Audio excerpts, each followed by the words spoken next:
Okay, continue where we left it yesterday. Yesterday we were learning about the din mechika of racing. And we said that it's not only erasing with an eraser. If you have a letter written on your hand, or a picture on your hand, and you wash it off, that's also called erasing on Shabbos. If it's just a dot, let's say an ink mark, so if it would be on paper, that would be called erasing because the paper is made to write on. Because your hand is not made to write on, that's not what it's primarily used for. So if it's not an image, it's just a dot or something like that, then you're allowed to erase it on Shabbos. But the concept of erasing, which is important for the next din over here, is erasing basically means preparing a paper to be able to write on it again. Okay, so it doesn't necessarily mean erasing. Anytime you prepare a paper by removing a hindrance that's on the paper that now you're not able to write, that is called erasing. So first they give a bunch of cases. What happens if you have a bunch of wax or glue or dried fruit or any adhesive? Okay, now it's on a sheet of paper that you normally write on. So if you remove that adhesive or wax or anything like that for the purpose of writing in its place afterwards, that's called erasing on Shabbos. Secondly, anytime, let's say there's something, not stam, something on top, but something on top of letters that's stuck to the letter, and if you remove it, even if you're not erasing the letter, that's still called erasing. Because again, now you're making that word legible. So it's also part of erasing. Okay, now sometimes when you use paper, so you end up, sometimes if you make it wet, you end up erasing the letter. Sometimes you can have, they used to have silly putty, still do. Silly putty. Remember silly putty? Okay. So they used to tell you, one of the things it was able to do, if you put it on top of a newspaper, and then you peeled it off, so you had the letters of the newspaper on the silly putty, yeah? So that would be on Shabbos, interesting thing. That would be writing and erasing. Because how did it get it on the silly putty? Because it erases something from the letter. So you erase it from the letter plus you're writing. So that would be real erasing for the purpose of writing. What? 2 in 1. Yeah. 2 in 1 would be writing and erasing. It might be midrabanan, it's not permanent, whatever, but it's still definitely forbidden. Now, what happens sometimes, this also happens, you have a siddur or a book that these pages get stuck together. Sometimes, it's a food particle or something else gets stuck over there. So separating those two papers that are stuck together is also forbidden on Shabbos. Even if it doesn't block any paint, you're getting this page ready now to be used for writing or to be able to read it.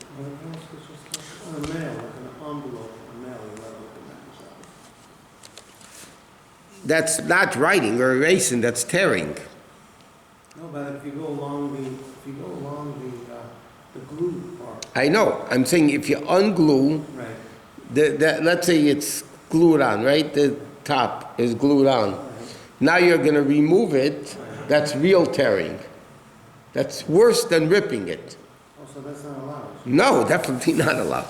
Besides the fact that mail technically might be muksa, it could be a lot of issues. Generally speaking, many people are makel to bring in the mail, but to start looking at mail, it could be a lot of reasons why you're definitely not allowed to open it.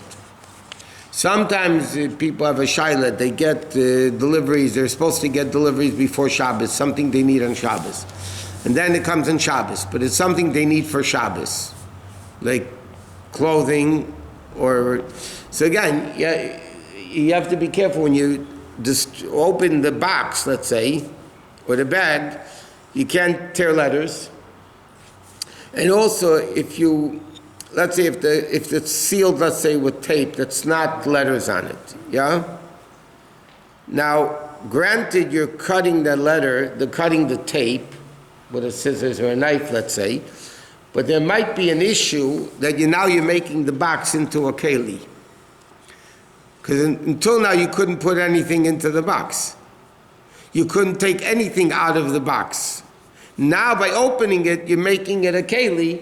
Like we learned, opening containers, opening boxes of matzah, opening, whatever it is. Could be a...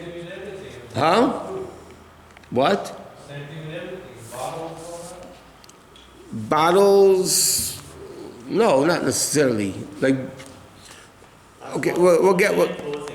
What? That's called opening and closing. No, he's speaking something else about the bottles.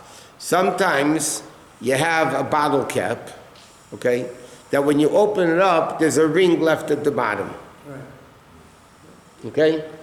So if you look in all the poskim, contemporary poskim, they say you're not allowed to do it. You're not allowed to open that on Shabbos.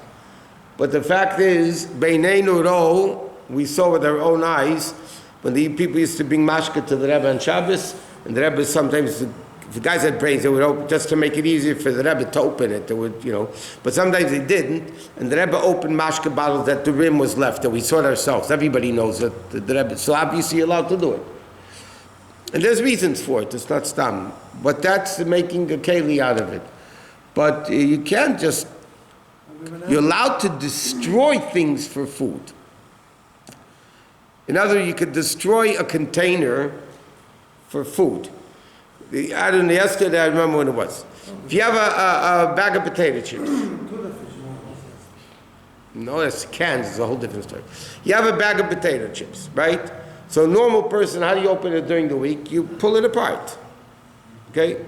That you're definitely not allowed to do on Shabbos. Because you're separating, you're ungluing without ruining anything. You're not ruining the bag. The bag now is still in perfect shape. So you wouldn't be allowed to open a bag of potato chips like that.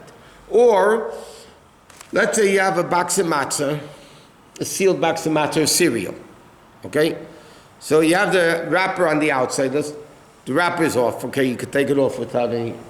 But now you have a box of matzah, okay? So the box of matzah, I'm not talking about Pesach, I'm talking the square boxes of matzah.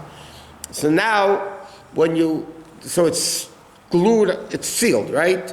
So how do you open it? You undo it, right? You separate the two pieces. That you're not allowed to do on Shabbos. Because you're separating, which is ungluing, which is not allowed. But in addition to that, you're not destroying anything. 1 second. So or same thing with a cereal box. Okay, so what do you need to do? So if this would be the box and the flap would be like this, you couldn't open the flap on Shabbos. You'd have to take a knife or scissors and cut off the whole top. Because then you're destroying the container. And for food, that's okay. As long as you don't cut letters. What? So a bag of potato chips, you can, if you want to eat them on Shabbos, you can cut it with the scissors, providing you don't cut letters. Because if you're cutting letters, then you're erasing. That you can't do for food anyway.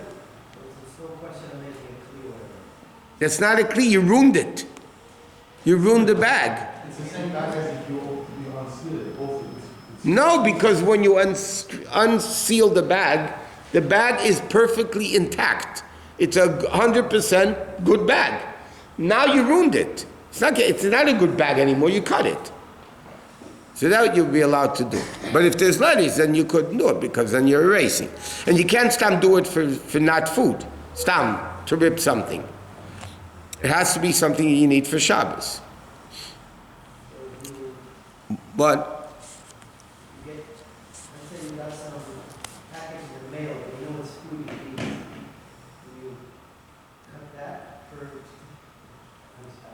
if you got it on Shabbos, that's a separate issue. I'm not talking about it. It could be came chutz l'tchum. If it came chutz l'tchum, you can't use it. You can assume if it came Shabbos morning, it was probably already in the tchum of Shabbos before Shabbos, but it's not for sure. But isn't it that you can't acquire What? You cannot acquire that on Shabbos until after Shabbos? You put it in your house. It's there. If I invite you to my house and I give you food, are you acquiring the food? Did I give you something on Shabbos?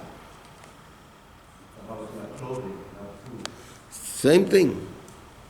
What? Going back to the food and erasing, if you have one of those candies with a tattoo, where it's like Candy with a tattoo? it's a fruit roll-up, where if you put it on your tongue, the shape or whatever design was on candy comes onto your tongue. Tattoos on your tongue. No, okay, if it's a picture, then you're not allowed to eat it on Shabbos. The whole If it's just that you eat a blue lollipop so your tongue becomes blue, there's a form. then you can't eat it on Shabbos. Can you I mean, kids, if they eat it, but you can't. fold it and just, Huh? I know the author had with regards to like the cookies and the biscuits, is that the same thing with regards to? Yeah, you're writing on your tongue. I'm saying if you put the whole thing in your mouth without. According to Alter Rebbe, you shouldn't be allowed to do it. Other poskim hold you could do it like the other way anyway, yeah. So the bag, it's like a bag of potatoes, you can't open. You have to cut it. You have to cut it. But Or you can, if you could do it with your fingers, you could tear it, but you can't, you have to destroy the bag. You can't just undo it, you're not destroying the bag. It doesn't matter how you destroy it. You can do a scissors, a knife, with your hands if you're able to rip it. I mean, most of the time you can't, but with your hands, because it's, so you can rip the sides. as long, not, no, you can't rip it. The side sometimes,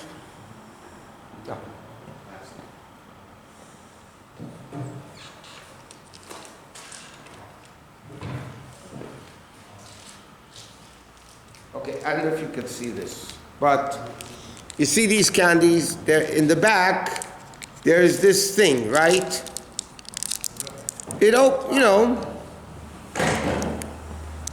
No, huh? It's this, but it's like, there you pass it around. If you do it in a way that you destroy it without ripping letters. So like what I just did now, I did it, but you see these letters I ripped. Lemon flavored. The flavored I ripped the V and the O and the R and the E. It ripped it. So you couldn't open like that on Shabbos. I have enough candy. I can give everybody with candy. Everybody will see a demonstration. Huh? Ziploc bag is not a problem because it's made to open and close. So you're not. I'll give you a better example. Potato chips is also meant to be open. It's meant to be open. No, but there you're actually open. If you cut it perfectly on top, you've made a better bag than if you open it. You can't open it that the bag remains intact. If you destroy the bag by cutting it, then it's okay. We're into threading the past. You know what a zipper is? Okay, we have on our pants a zipper. Okay. Now, when you zipper your pants, are you sewing or not? Why not? What is sewing? Sewing means connecting two pieces of material together, correct? I can't sew temporarily either. Okay? So why is a zipper, and everybody, we all know you can use a zipper on Shabbos. Okay? The answer is, it's not called sewing. When you close your zipper, nobody knows, I just sewed my pants. Okay? If somebody unfolds a folding table is folded. Now I open up the legs, right? Nobody in their right mind would say, oh, you just built a table. You didn't build a table. There's a table. It's made to open and close. It's made to zipper and not zipper. It's like, by the way, if you think about it, a button would also be sewing.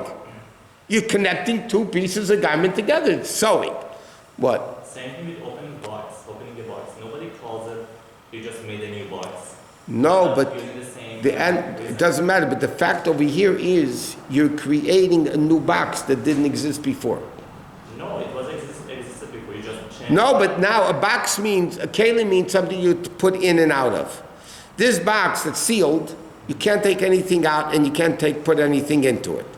Now you're creating something by opening it, not by destroying it, I'm saying. Destroying, so you're ruining it for food, the Chacham allowed it. But then what you're doing is really, actually, you're you're creating now a vessel that you could put things in and out of. Marachin is a mouse, my Marabeva, my Kim Shavlag Altero, Renam Nakashi, Medatka Borovak, Sovic Rebelam, Termitz, Shinamad, Adina Rovitaman, Sitka, Yagdo, Taylor, Yadi. Say that for me.